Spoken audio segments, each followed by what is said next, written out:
जय गुरुमाणिक. तर माझ्या यूट्यूब चॅनलमध्ये तुमचं स्वागत आहे आणि ही जी तयारी तुम्ही पाहत आहात ती सगळ्या वारीच्या बॅगा आमच्या पॅक झालेल्या होत्या. तर मी सांगितलं होतं की सट, नागदिवे, माणिकनगरची वारी, पायवारी हे सगळं आमचं एकदाच आलेलं आहे.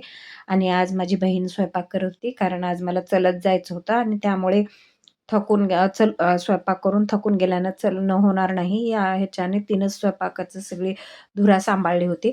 आणि मंदिरामध्ये पालखी सजवण्याचं काम चालू होतं.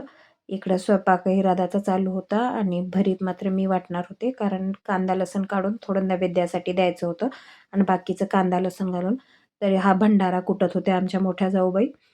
यानंतर माणिक प्रभूची आरती करून आम्ही घरामध्ये वर्षाला एकदाच खंडोबा आणत असतो.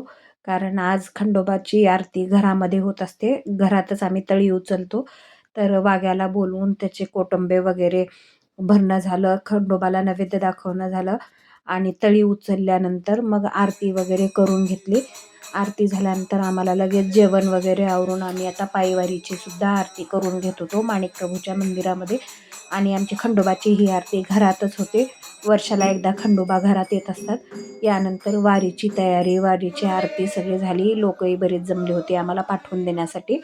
आणि आजच्या दिवशी जी आहे ती श्री सद्गुरू माणिकप्रभू मंदिर करटखेड येथून माणिकनगरला पायवारी आमची निघालेली आहे. बाकी पायवारीतील बरेच व्हिडिओ मी अपलोड केलेले आहेत. तर माझे जवळपास 5 आजच्याला सगळेच पेंडिंग पडलेले व्हिडिओ आलेले आहेत.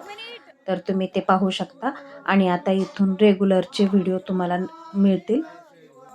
व्हिडिओ आवडले असेल तर लाईक करा, शेअर करा आणि चॅनलला सबस्क्राईब करा.